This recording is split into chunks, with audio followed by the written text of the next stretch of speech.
Well, hello and welcome, ECG Woes, and this is not a new matter on the table, but it keeps changes, moving from one issue to the other. But the latest of it all is that the minister, the energy minister, is saying that, look, ECG aren't pulling their weight as much as they should. Obviously saying that, well, the quicker we get rid of it, or the quicker we bring some cash in from somewhere and get people to manage it, the better for all of us. Issues of them not meeting their target also came up. But then ECG came up and said, listen, we're doing our best here. Government owes, government hasn't paid, and who set the target that we did not meet? So all these issues came on top of the table. And I think the bottom line is, what would have been the best? Should we get foreign investors in and get foreign managers in so that ECG could be managed properly? Well, that's the big question on the table. But the issue is, are they doing their work well, that they should be kept on? Because now ECG saying that, listen, if government is going to pay off all the debt and then hand off the company to somebody, then why not? Because if government paid off all the debt, then they will be able to manage it. Because that's been one of the bane, that MDAs are not paying and these guys are not paying. And so if government is going to pay all this debt, then hand it over, they don't think it's right. If you pay the debt, give it to us and we will manage it. But what's your take on it? When I come back, I'll introduce my guest. Stay tuned. It's going to be a very, very insightful conversation, because I have two dynamic guests in studio. Don't move.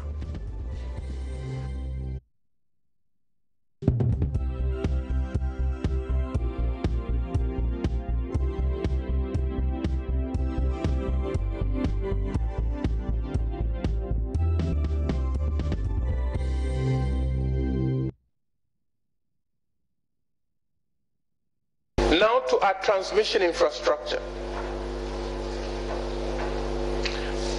We will seek to prioritize the implementation of critical transmission infrastructure to ensure efficient power transfer of power from generation plants to load sectors.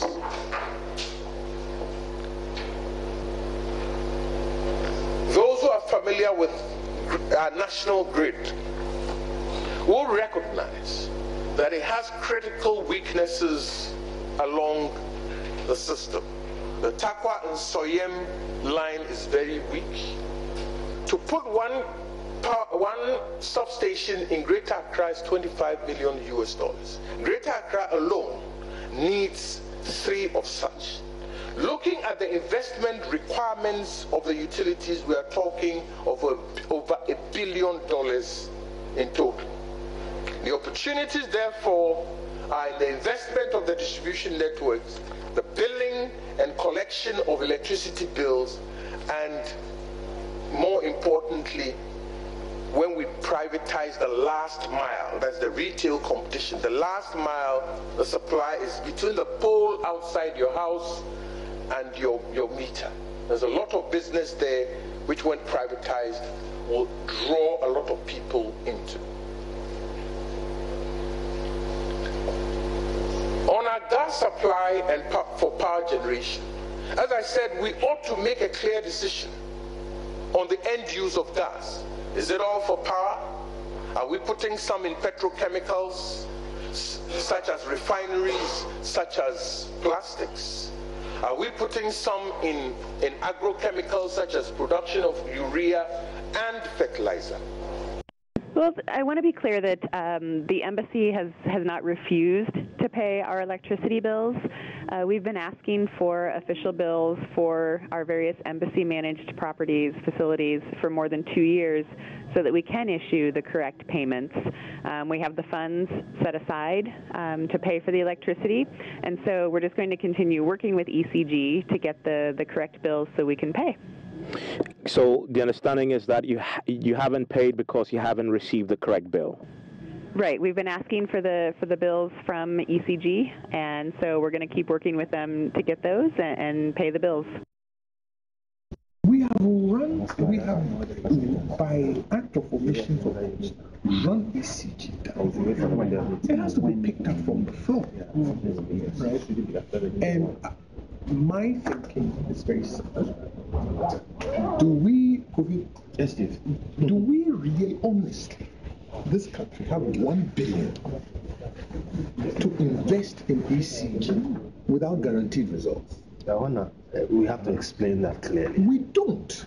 And as an investment banker, if somebody tells me there's 1 billion sitting out there that you can raise for ECG, I'll tell you you're lying. People try to blame these small power theft illegal connection. That's not where it is. More to it than that. There's something called district boundary metering. We don't. So the district, like so many, does not know how much power has been given to it. Yes. ECG, the grid system also doesn't know how much power has given to so many. And how much was paid for. And how much has been paid for. Yeah. Look, I had a discussion with the managing director. American Embassy has 160 facilities in Ghana. They've not been built for 2 years. So they went to ECG and said, look, we owe you money. Bring us prepaid meters. We will use it for 1 year. And whatever we use, we will multiply it by 3 and pay you. Kabashin Mene. They haven't been given the That is what the problem is. up to now. Look, what is the private debt? It passes. MTN called me. They said, oh, we owe ECG 35 million cedis. We are trying to pay.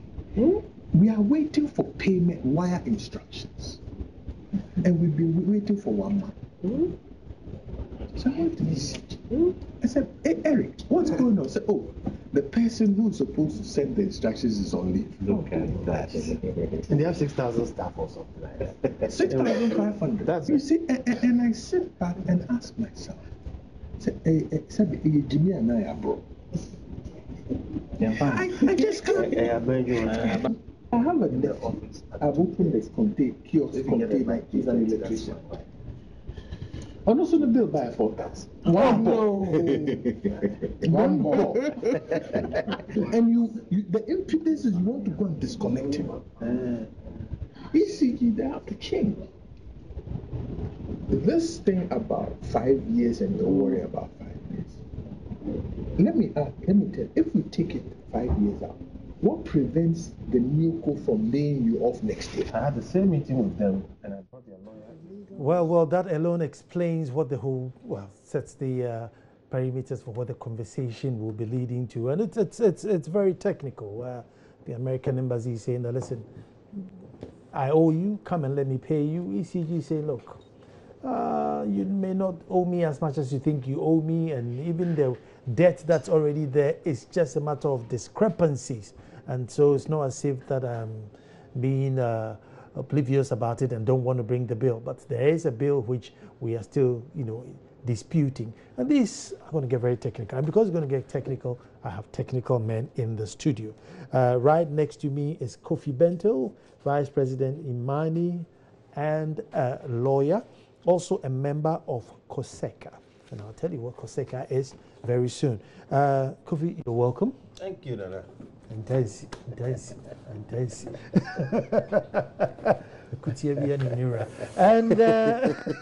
I have Kwame Jantwa also in here, an energy expert and also a lawyer, also a member of COSECA. So they will definitely educate us as to where it is now that ECG is and how we can move it forward. But before we do anything, Kofi, let me come to you. COSECA, what I'm sure my viewers are wondering what COSECA is. So it's been a few years now since this MCC, Millennium Challenge Corporation Compact 2, all right, was mooted and executed. And the decision was that we'll use that compact to fix our power system. We all know what we've gone through in terms of DUSO and other things. But there were quite a few problems with the ideas because it involved, for instance, a takeover of ECG. And there were many ideas being thrown about, you know, and clearly there were causes for worry for the staff of ECG, for citizens of Ghana, for, you know, many different groups and stakeholders. So every group or stakeholder, including individuals, were on their own trying to make sense of it, and some were fighting it. There were two different groups that took this thing to court. All right, there was the TUC, you know, had its issues, and POO, which is also part of the TUC, had its issues. Imani made certain, you know, statements about it. ASEP made statements about it. AGI, which Mr. Jantua belongs to, you know, Ghana Energy Sector Manufacturers Association, WACAM. So everybody was having their own issues. Somehow, all these different groups decided that, look, if we're all fighting for the same thing, then let's get together and streamline our issues. Now, it was not easy because some people were dead set against it. Some were saying, oh, please, let's do this, but let's change things a bit. I can speak for Imani that we are for the compact. We want it to happen. We want ECG to be reformed. We don't want it to stay the way it is. So we're one of the groups that were not dead set against the compact, but we thought a few things should be, you know, looked at. What COSECA is the coalition of stakeholders on the ECG compact. Okay, so coalition of stakeholders on the ECG compact, you know, arrangement. And what we've done is put all these groups together and say that, look, if we have one voice, we are likely to make an impact. So we are in discussion with the ministry, we are in discussion with MIDA, you know, by extension discussion with MCC. We've had different, you know, meetings with stakeholders. You have POU who doesn't, you know, who don't want the compact to happen. There's you. So where's that one voice? So let me explain. You see, POU originally were dead set against the compact. Yeah. But I assure you, I can speak for POU now and tell you that in our various discussions with POU, we have been able to come to a point where POU has listed a number of things. And if those things can be satisfied, they are not against the compact. Okay. All right, and I have a witness right here. So we've had enough meetings with POU and said that, look, let's not mince words about the fundamental issue. You, the staff and management of ECG, your failures and omissions and, you know, inabilities have brought us to this point. It is the inability, for whatever reason, we don't really want to mind, but their failure to make things work is why we are where we are. So they cannot be blameless. So you cannot say you don't want any kind of change or reform.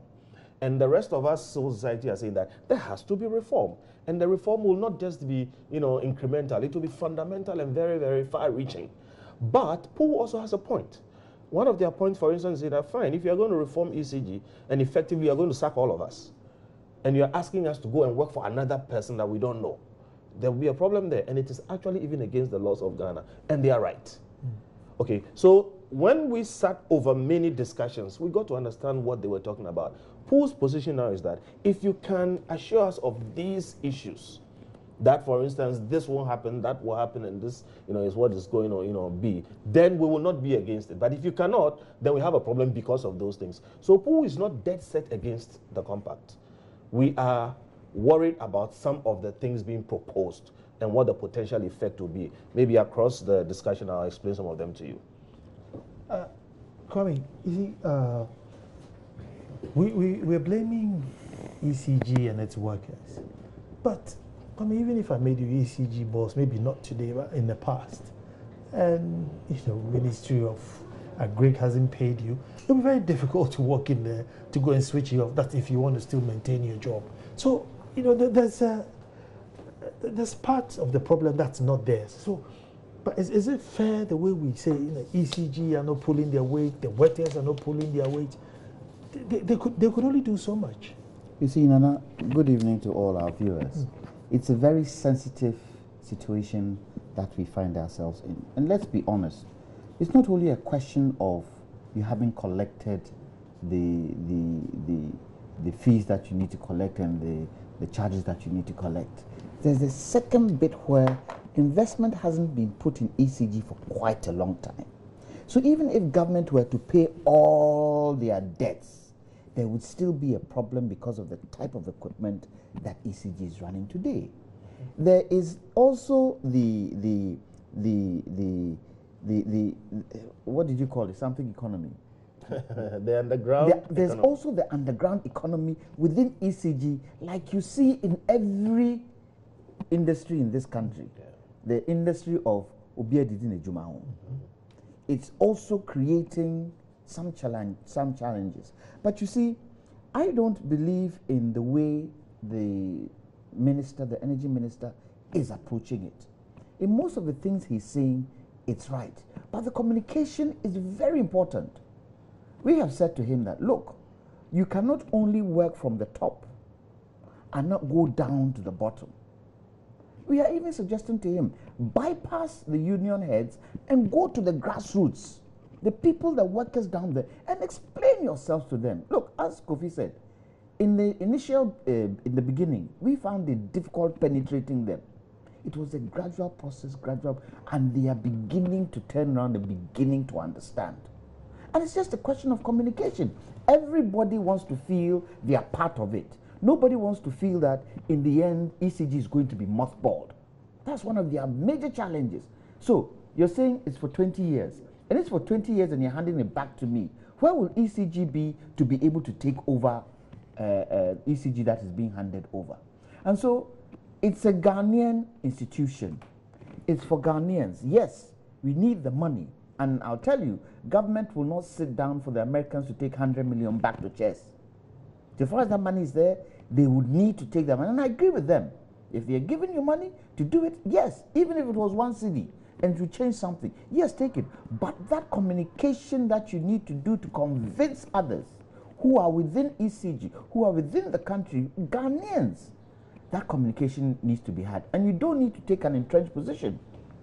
Because you see, the unions, if they want to cause mayhem, they'll cause mayhem, and the time scale that they used to cause the mayhem, the money would have gone back to chess.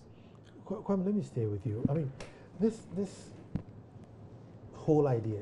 So if government is going to pay up the debt or absorb it in a way, and then obviously let this compact happen, after that, why don't we then float ECG on the shares just like gold is, and let's all buy bits and pieces of it and let it run? I don't think it's as easy and straightforward as that, because certain principles and certain things ECG need to be able to prove to the stock exchange that they are capable of doing it. You know, recently Agricultural Development Bank tried, and what happened? They weren't ready. You need to get ECG to a certain position to be able to float the shares. But in so doing, you need to be able to make sure that whatever there is, say if government came today and said, okay, we've paid our debts to ECG, they now need to sit down and put a structure together that would help ECG grow and not go back to where it's coming from. The problems of ECG transcend from government to government.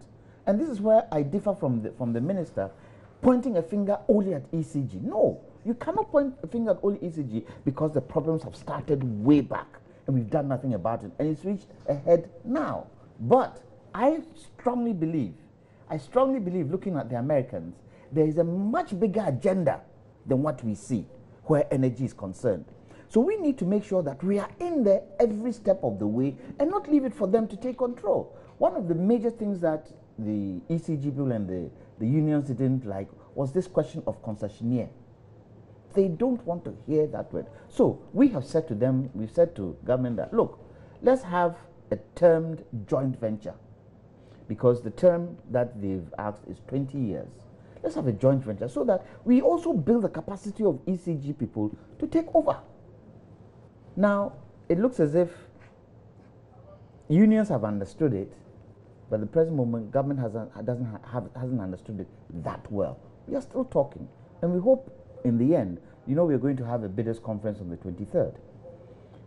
Government is going to tell the bidders that certain things have changed, because right now there's 51% share, there's 49% share for the concessionaire, and Verticom is beginning and close. Government is going to tell the bidders that things have changed. Think about it, come back, and let's see, because there'll be more than one bidders conference. Let's see how we can do it so that everybody is satisfied. Ghanaians know that, because Ghanaians just want the lights to be on. They are not interested in the nitty-gritties. But after the lights are on, if Ghanaians realize that ECG has been sold off to others, they would not like it. So mine is a question of communication. Communicate effectively every step of the way for everybody to understand where we are. And then, Kofi, you were mentioning about certain things that Pooh was demanding. And I know one of the major things they were demanding is job security. We're not going to be sacked. Now, if somebody came and put so much money into, ECG, and you have, teeming numbers of drivers, probably for every 10 drivers there was one car or something like that.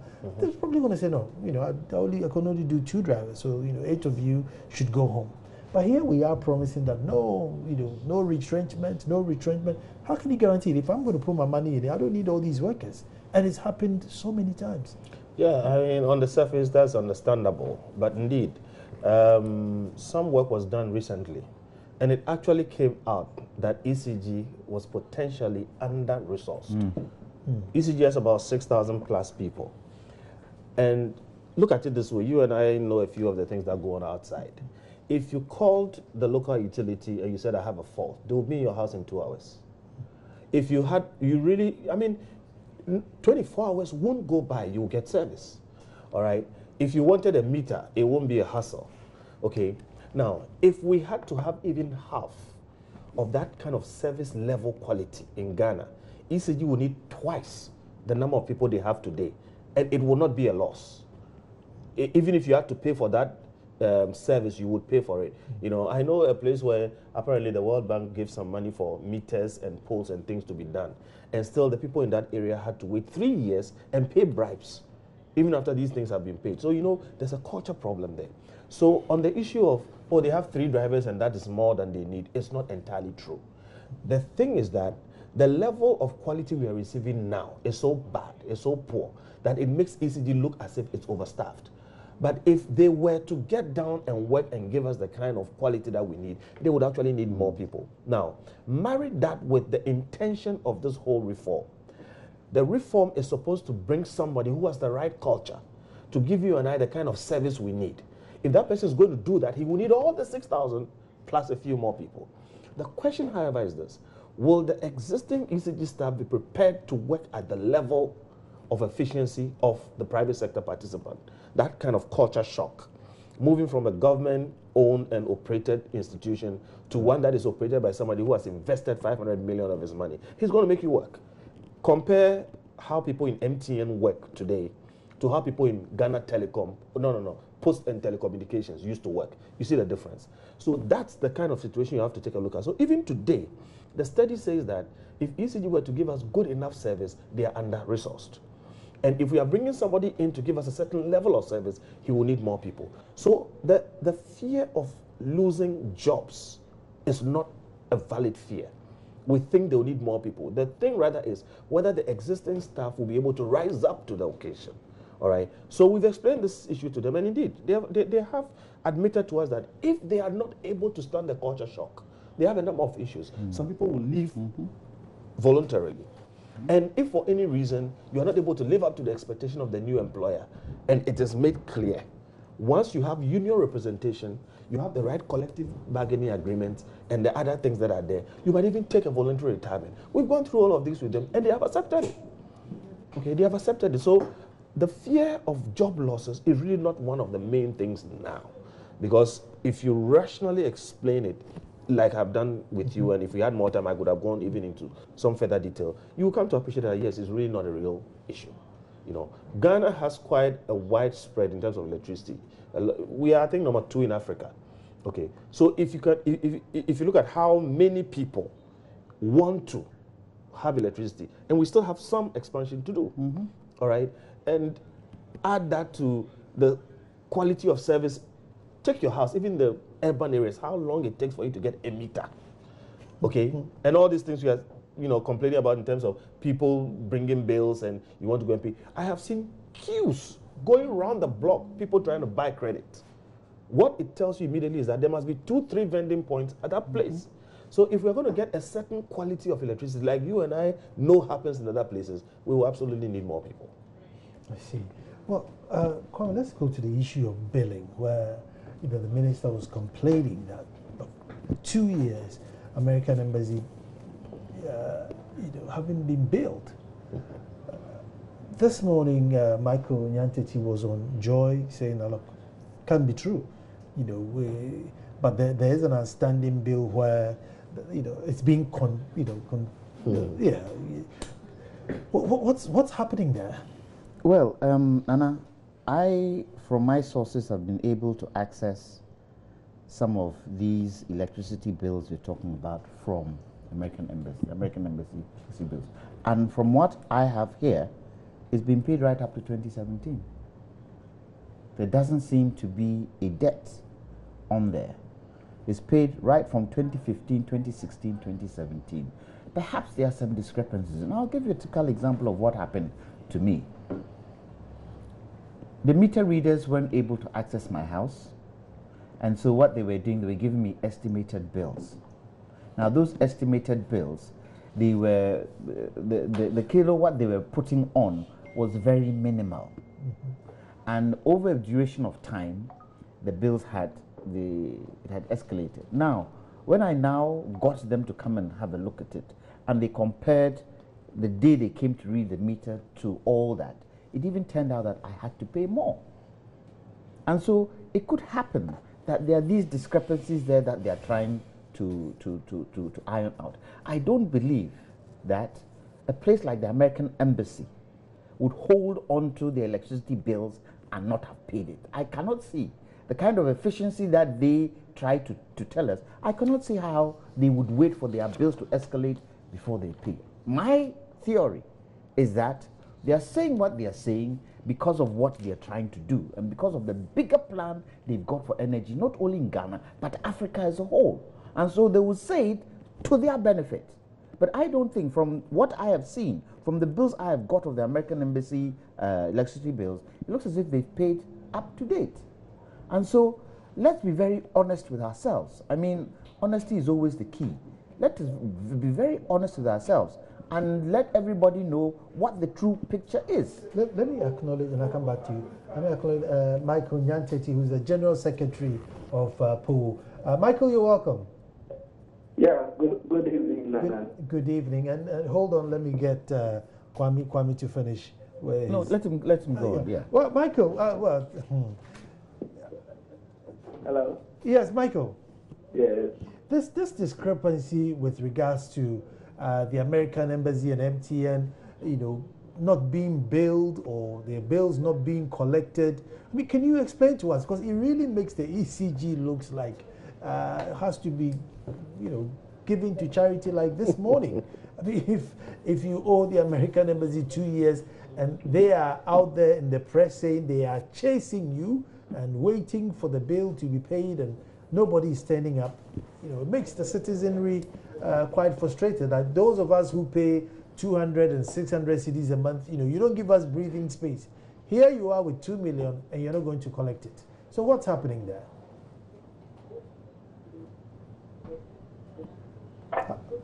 Have I still got Michael?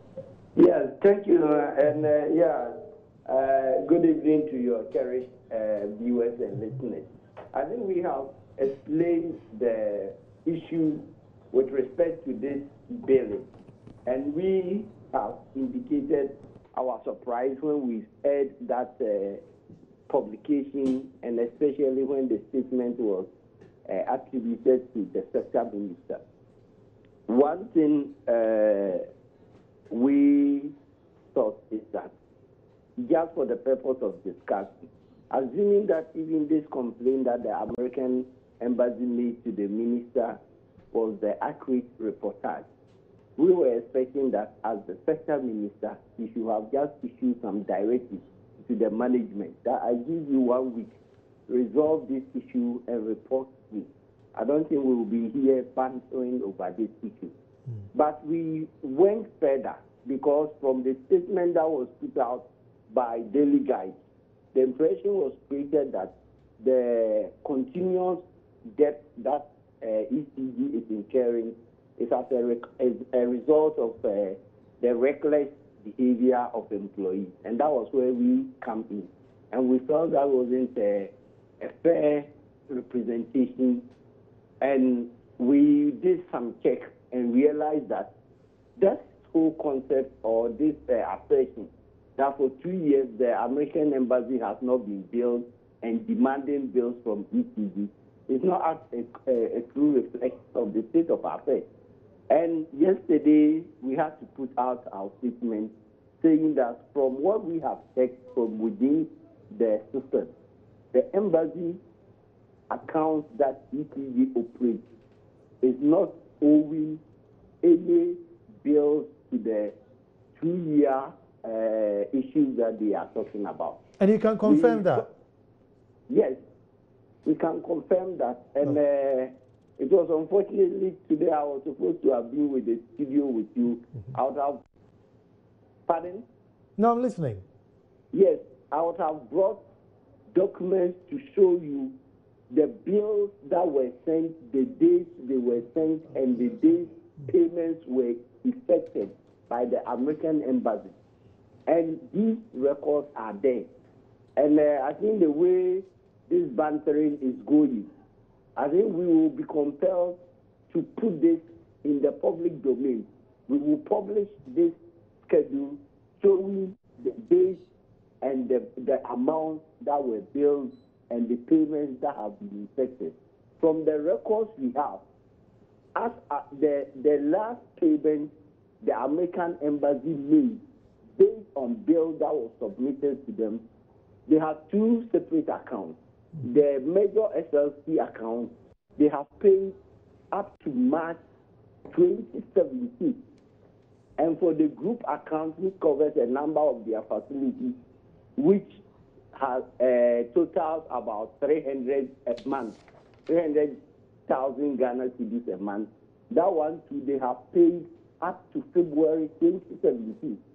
So the idea that for 2 years you have not received bills, we find it a little very strange. And we don't know, maybe there are some new facilities they have acquired and they are now trying to get new accounts or meters for it. That would be a separate issue altogether. But the bills or the accounts that they are being managed now and dealing with ECG, the outstanding bill we can say from the 2 accounts is just about 2 months, which is a normal thing because the bill will come after the month has ended and the preparation into the middle of the next month. So we don't get quite this whole idea of 2 years they haven't received bills coming from. But if you look at what they posted on their Twitter handle yesterday, that alone even defeats their assertion that they have not been receiving bills. Because that Twitter handle was talking about correct bills. So if you are talking about correct bills, it means that you've received some bills, but you are either disputing the bill and so you think it's inaccurate. So that is a different scenario altogether. And this situation about the inaccuracy of the bills has something to do with their group accounts, which when ECG migrated from the software it was using to the current CMS system, all of you know the hula baloo that came about with the change of the software. There were so many initial problems, and some of their facilities were also affected. So they were also having problems paying those bills for a period. There was a give and take, a lot of back and forth between the embassy staff and the ECG before the issue was resolved. It took quite some time, but all those outstanding bills have been paid, and subsequently they get their bills and they settle the bills accordingly. Michael. And I think now we will have no option than to also publish the information that we have, and if they have any counter, they can also then put it out in the public domain, because we have records showing that they have paid the bills as at the date that we have already mentioned. Good. Michael, just a quick one before you go. With the bills, they paid one up to March, one up to February. We are in May. Do you bill them quarterly? I mean, one would say, why haven't they paid for the previous months? No, they are not billed quarterly. You know, they will go. Hello? Yeah, I'm listening. Yeah, they are not billed quarterly. The bills are monthly. But you know, the month will have to end before they will go and do the reading, and then they will bring the data and process it. So at least there will be about 2 weeks interval for each of the previous bills. But sometimes they challenge some of the readings. And so when there is an issue like that, they will have to do verification before the payments are made. And unlike if it's your house or my house where ECG staff can just walk in and come and do the reading, the system with respect to the American embassy is a different scenario altogether. They will have to use their vehicle and with a staff and come and pick the ECG person.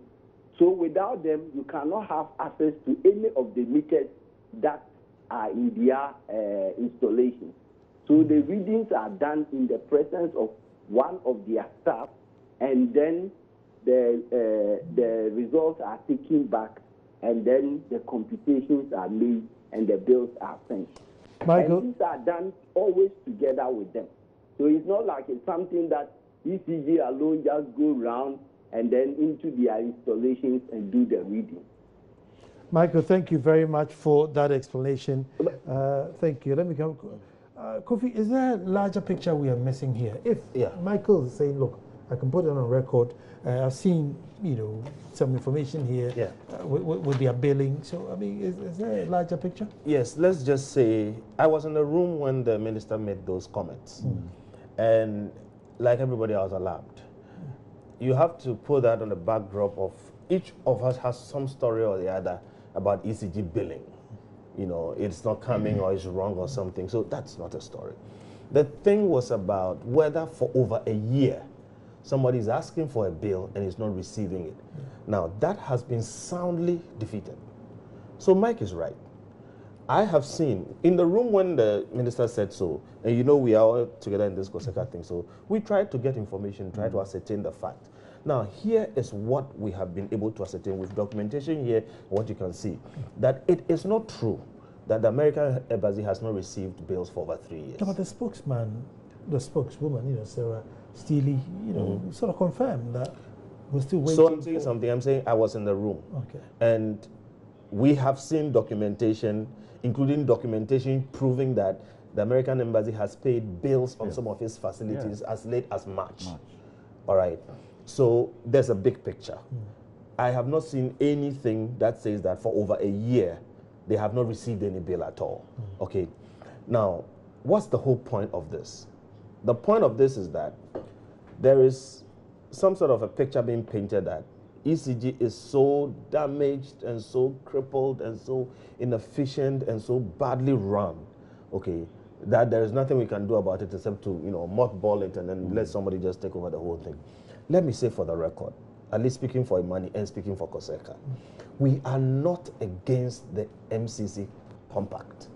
We are not against the reform of the ECG. In fact, I have said to the ECG management and staff that they are the reason why we are where we are, and they cannot remain the same. So there will be a major shift, a major change, a major reform of ECG. But it is not for anybody to tell us that this is such a mess, we should take it all and throw it away. And understand this, the compact itself envisages that after 20 years, we will take back the whole system and run it again. 25. And it was 25, the president has brought it to 20. 20 years ago is 1997. Okay, 20 years will come very quickly. The question is, if we mothball ECG, if we take all the stuff out and give them to somebody else, and it is not functioning, it does not have the capability to learn best practice, it does not get any technology transfer, it does not benefit from the association that we are going to get from this, new guys who are coming to do a good job. When the 20 years come and they are leaving, who do we hand it over to? Okay, so there's a big picture here, and the big picture that at COSECA we have agreed is that this statement sought to portray ECG as irreparably damaged. And therefore, if it is so, then please let's just shift them off and ship somebody else in. We are saying ECG has problems. ECG will have to go and undergo very serious reforms. But we do not accept the fact that we should totally hack it off and throw it away, supplant it with something else, okay, so that we don't have anything to call out. I'm not one of the people who is emotional about up to something. Oh, I don't want to sound as if there's Again, because it can be misinterpreted in all kinds of ways. But I'm saying that that whole thing sought to portray something. Whether they intended it or not, I don't know. But what we are saying, and this is civil society of Ghana, citizens of Ghana, who don't want what is going on in ECG, but also say that the reform of ECG must not be entirely what somebody is telling us to do. We think that there is a better way than totally hack off ECG and supplant it with something else. So whether they're up to something or not, I think the Americans are trying to help us. Somebody is bringing you $500 million and is telling you that, look, fix this thing, which you know you have to fix. Okay, but we should just take all these things together. So confident that, listen, we owe you and come for it. And the guy saying, look, you don't owe me. Here are bills to say, look, you paid your bill. And yes, the Americans say, no, we still owe you. So you know something? You have a TV station. Call the American embassy. Call the electricity people. Sit them down and let's sort it out. Because there's documentation that they paid some of the bills too much. Exactly, too much. And I'm not one who will be towing anybody's line. I had to ask, and it was given to me. And at the risk of certain things, I have documentation that shows that the embassy itself has paid some of the facilities. So if they have 160 facilities, I think there will be a problem. Which is why I'm saying let us not, focus on the minus. There is a big picture being painted here. We know ECG has problems. But do they have problems to the effect that 3 years, something as visible as the American embassy, 160 facilities, they've not built them? No. There's documentation to prove that. So yes, they have problems, but it may not be that bad. Yeah. But all that said and done, it is about what do we do with ECG? And we are saying it should be reformed and reformed fundamentally. But if the reform as envisaged in the original MCC compact is that we should hack off ECG, mothball it, and save it somewhere, take all the staff out and put them in a new company, and they wait for 20 years, and after 20 years we come and try and figure out what to do, I think we're going to have a problem. Because we have told the media people in the meeting that, look, you have a transition plan going into the concession where people are going to pass in and pass out, and you're going to organize this. Do you have a transition plan coming out of the concession? When the 20 years arrives and we have to take it back, who's going to take it back? You are going to end up in a situation where we are now so dependent on the concessionaire and whatever they built that we are going to beg them to stay. Yeah. Okay. On that note, begging them to stay, I'm begging you to stay while I'm coming straight back. Well, thank you very much for staying, and it's been a real underground economics in the studio here, understanding what the whole issue is about. Kwame, I think you were going to come in and then the point I was going to make was that there is another issue of local content, in the sense that if you now mothball ECG, they have people, local companies who work in the districts and in the regions for them. Where do they stand? So within the 20-year period, not only have you mothballed ECG, but you've also mothballed the local content where capacity could have been built to make sure that there would be companies and businesses and jobs created to take care of ECG. So that's another area that needs to be looked at. And so we are saying we need to be part and parcel of all this that's happening. We cannot be, bystanders while these things are going on. Yes, we know that the Americans are bringing on, but however, is ECG profitable? Power is profitable. Power is profitable. Potentially. Power is profitable. Go anywhere, let's even take Africa. Go anywhere in Africa, power is profitable because it's the engine of every growth in every country. It's the engine for development, it's the engine for so many things. The doomsday that we just went through, look at what happened. Look at what happened. The number of companies that had to close down, your own home, the things that spoiled. So power is profitable. It has to be structured and managed properly. Power is expensive, but not having power is more expensive. And the driver for everything in a modern economy is energy, power. Okay, so in every place, power is a profitable venture. Honestly, but for that, we will not have people coming in to take up a troubled entity like ECG and to invest 500 million over 5 years on top of the 500 million that somebody else is bringing. It is because they know by calculation that just by getting in and doing a few things well, they're going to cover, all that cost and make a healthy, profit. So power is profitable. ECG is potentially profitable. We are just not running it well.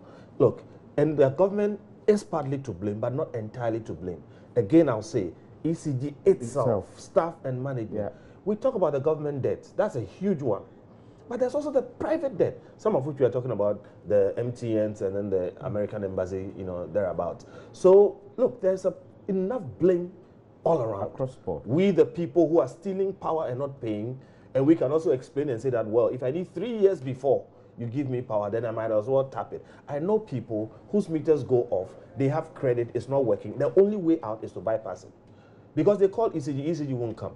And if you don't bypass, you're going to sleep in darkness. Yeah. Okay, so you are almost forced to commit a crime. So there's enough blame to go all around. But here's the situation. If we take out the major issue, which is government control and overbearing influence, by which government is able to say, don't cut off MDAs, don't cut off this person or that person. What's going to be the consequences? Schools, hospitals, security, infrastructures, and what's going to be the consequences? Let me tell you what the consequence will be. So I was recently giving a lecture in one of the public universities, and I asked them, who pays your electricity? And they said, oh, government takes care of it. I said, what? But you charge fees. It's a public university, but they charge fees. They run almost like a private university. And I said, Central University pays its electricity bills. Ashesi University pays its electricity bills. Methodist University pays its electricity bills. Valley View pays its own bills. And you are almost charging about the same. Check. So how come you don't have to pay bills? Okay, we all have this fear that everything's going to grind to a halt if we have to run these things on the proper economic levels. Let me tell you something that has happened to water.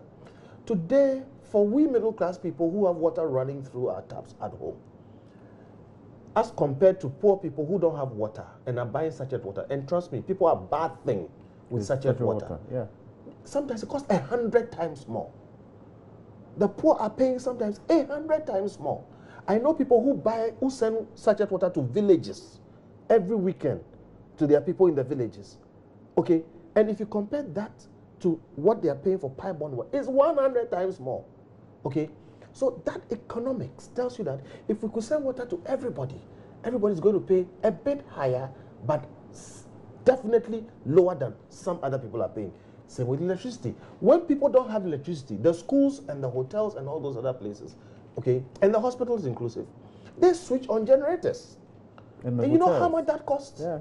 So look, a lot of money. Honestly, if you go to the States today, they are paying less per unit for electricity than we are paying in Ghana. Well, because it's a matured market, okay, and it's a very healthy mix, so they can bring it down. The reason is because they've privatized it. There's no unnecessary government control and interference, so they've managed to work the economics to the point where the prices are falling. That is what will happen here.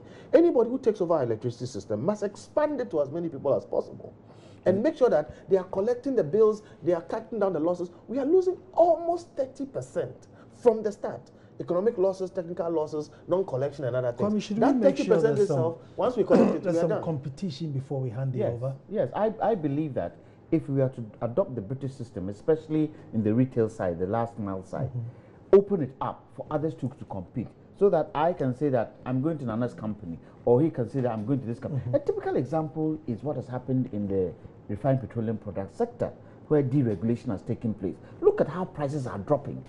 And today, I even heard that prices are even dropping further. They even started. Let's do a similar thing. Let's open it up. Let's open up to competition. And it will be good for the ordinary Ghanaian because they will have the choice to say, I'm going here, I'm going there. And it won't be a monopolistic situation where it's only ECG doing it and they feel that because it's only us, we can do anything and treat people anyway. Just a quick point. When he mentioned the petroleum thing, we were part of the argument for petroleum deregulation. Now, I don't know if people remember. We were told that immediately it's deregulated, prices are going to go up, prices in the north will be different from prices in the south. We had to argue and argue and argue that the economics of these things is such that when you deregulate it, prices are going to have a downward pressure. Okay, and I don't know if you remember, it's just a few years back. Okay, the arguments were incessant. Couple of years. Once they did it, you had prices falling, and now people were worried about prices falling. Okay, so look, our real problem, if it comes to ECG, is what we call the last mile. The last mile.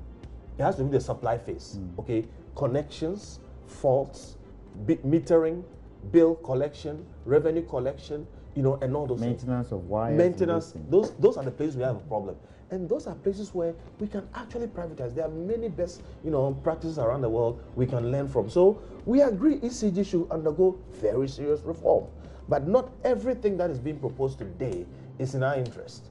If they mothball ECG, emasculate it, and totally take it out of the whole industry, it will be worse. 20 years down the line, we are going to have to beg somebody to come and handle our power distribution. Well, too soon. That's what time will allow us. Thank you so much, Kwame Jantuak. Thank you so much, Kofi Bentil.